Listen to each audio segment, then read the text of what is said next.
Dilimde ayçak sözlerim. Gel yar ikimiz bile bolalı, bahtlı günleri bile göreli. İkimiz birbirine söyle sevgimizi koralı. Sevgi düşürdü yar ikimizi. Sevgi bağladı yakmalımızı. Sevgi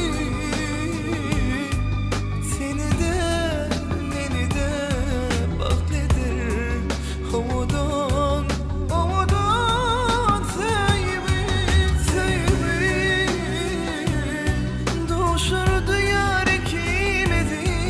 Sevgi bağladı yakmalımızı. Sevgi seni de beni de baklıdır havadan havadan. Sevgi